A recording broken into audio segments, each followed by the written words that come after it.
A 15-year-old teenager named Elias was on a deserted road when fate brought him face to face with a millionaire whose car had broken down. As the sky darkened and anxiety grew, Elias didn't hesitate for a second to approach the distressed man. He offered his help to change the tire, expecting nothing in return. The next day, a knock at Elias's door revealed a surprise that would change his life. Elias was there, in the middle of nowhere, facing a flat tire. The dark, threatening sky seemed to reflect his despair. His phone, with no signal, offered him no comfort. It was frustrating for a teenager who had always lived a comfortable life. Now, he had to confront a problem he had never had to solve before. After several unsuccessful attempts at repair, his vulnerability hit him hard. That's when he heard footsteps. Turning around, he saw a boy approaching, looking confident with a worn-out backpack. "Do you need help?" The boy asked calmly, as if he were used to solving problems much bigger than a flat tire.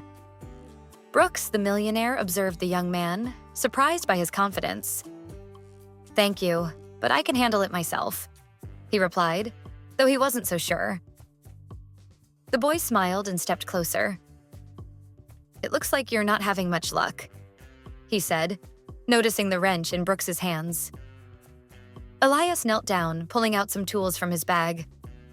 "I'm Elias," he said, starting to unscrew the bolts.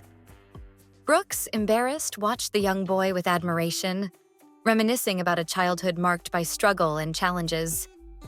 As Elias worked, Brooks let his thoughts drift. He remembered those times when he desperately needed help but never received it. This young man, so selfless and generous, was challenging everything he thought he knew about life. Finally, Elias finished the job, standing up with a satisfied smile.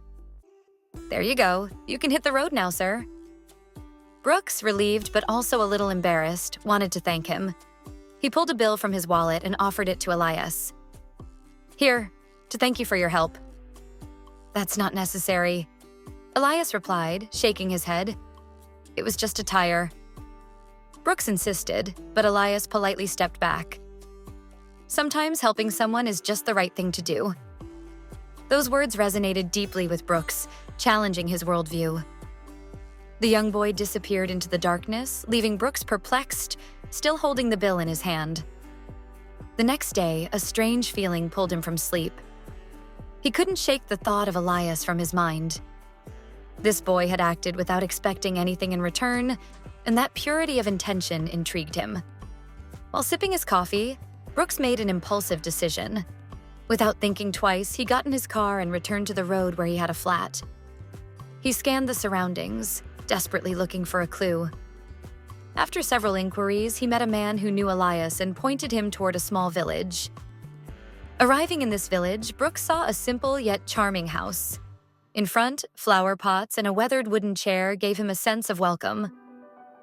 After a moment of hesitation, he knocked on the door. The door opened, revealing a serene-faced woman. It was Elise, Elias's mother. "Hello, I'm Brooks. I'm here to see Elias. He helped me yesterday on the road," he explained a bit nervously. "Oh, it's you. Elias told me about you. Come in, please." "He should be here soon," she replied with a warm smile. Inside, Brooks felt a peaceful atmosphere. The walls were adorned with family photos and mementos, each telling a story. While he waited, Elise offered him coffee. "I don't know how to thank you for what your son did," Brooks said, taking a sip. "It was incredible. I can't get that scene out of my head." Elise, proud, explained that Elias had a big heart and was always ready to help others. Brooks listened, touched by the simplicity of their life, so different from his own. Soon after, Elias entered, surprised to see Brooks. "I came back to thank you properly," Brooks said with a smile. "What you did was incredible," he insisted. Elias shook his head, still modest. "It was just a tire," he replied. "But not everyone would do that," Brooks said.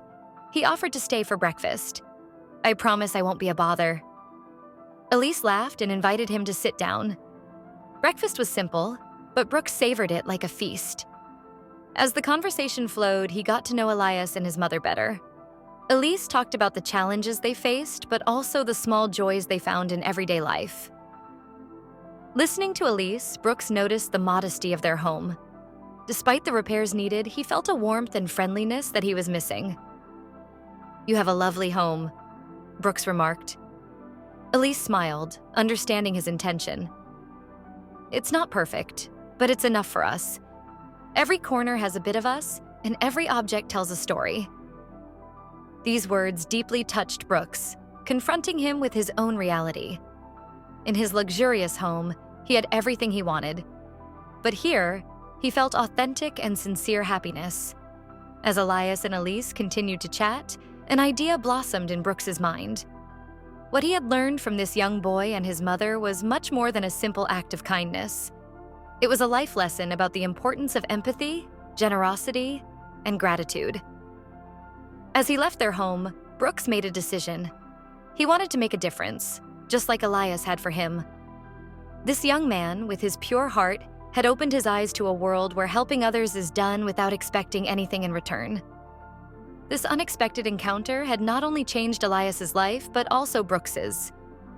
The millionaire left that small village with a new perspective, a desire to give back, and a deep respect for the simplicity and kindness of others.